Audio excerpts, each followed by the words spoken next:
বৌদি, তোমাকে দেখলে নিজেকে কন্ট্রোল করতে পারি না, তুমি এটা বুঝো না কেন?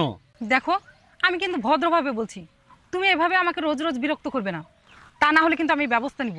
আমার মতো এত ভালো ছেলে দেখেও তোমার কেন যে ভালো লাগে না, আমি এটাই বুঝি না। আমার হাজবেন্ড আছে, ওকে, সুতরাং তোমার মতো ছেলেকে ভালো লাগার মতো রুচি আমার হবে না। পথ ছাড়ো।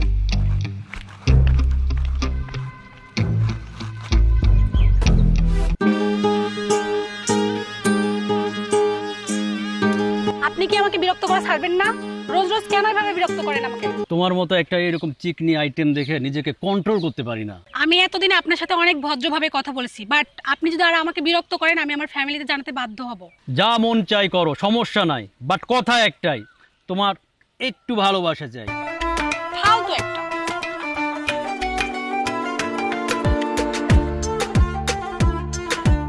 আপনার লজ্জা করা উচিত। প্রভাবশালী প্রতিবেশী, তাই এতদিন থানা পুলিশ করিনি। আমি আবার কি করলাম? আপনি আমাকে এসব বলছেন কেন? আপনার মতো এমন প্রভাবশালী ভালো মানুষের ছেলে কিভাবে এমন বখাটে হয়? আজ কদিন ধরে আপনার ছেলেটা আমার মেয়েটাকে রাস্তাঘাটে বিরক্ত করছে। ওর অত্যাচারে আমার মেয়েটা বাসা থেকে বের হতে পারছে না। কি বলেন এসব? সব কথা বলে গেলাম, ছেলেকে সামলান, তা নইলে বাবা ছেলে দুইজনের নামে থানা পুলিশ হবে।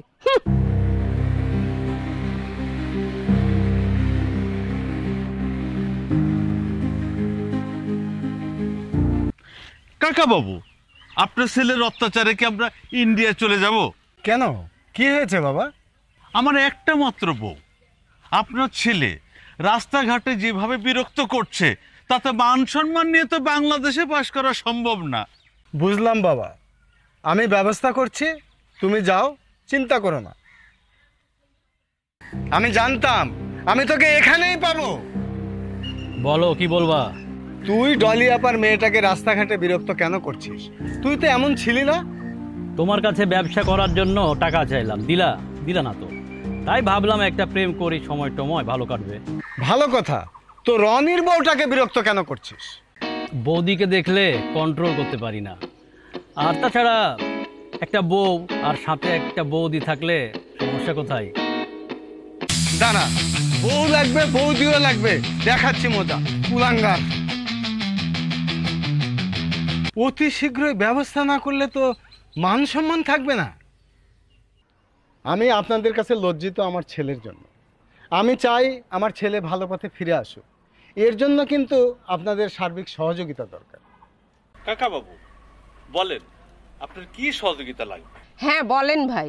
ডলি আপা, আপনার যদি আপত্তি না থাকে, আপনার মেয়ের সাথে আমার ছেলেটার বিয়ে দিতে চাই। কিন্তু কোনো কিন্তু না কাকিমা, আমার বউটাকে বাঁচান। তাছাড়া ওসমান তো কাকা বাবুর ছেলে, তার টাকা পয়সার তো কোনো অভাব নাই। হ্যাঁ, আমার ছেলে এখন বেকার, তবে অতি দ্রুত আমি তাকে একটা ব্যবসায় নিয়োগ করে দেব।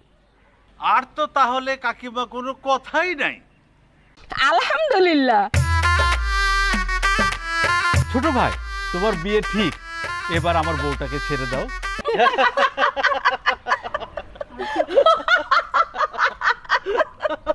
কি ব্যাপার, তোমরা হাসছো কেন? বিয়ে তো ফাইনাল, এখন সব বলে ফেলি। কি কথা? শুনুন তাহলে।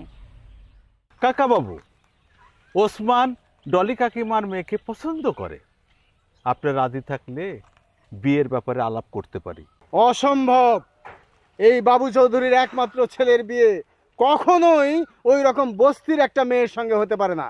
কেন কাকা বাবু? ওরা না হলে গরিব অসহায়, কিন্তু আপনার তো টাকা পয়সা আছে, সমস্যা কোথায়? গরিব অসহায় এটাই সমস্যা। আর কখনো এ ধরনের অবাস্তব প্রস্তাব নিয়ে আমার কাছে আসবে না।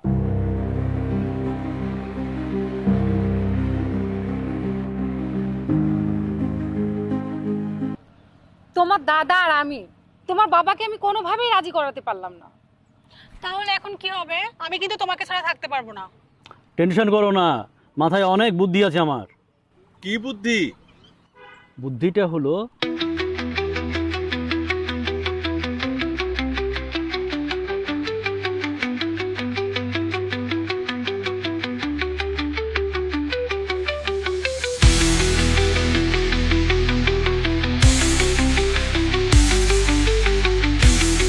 সব সত্যি বলে দিলাম কাকা বাবু, এখন কিন্তু আর কোনো আপত্তি করা যাবে না।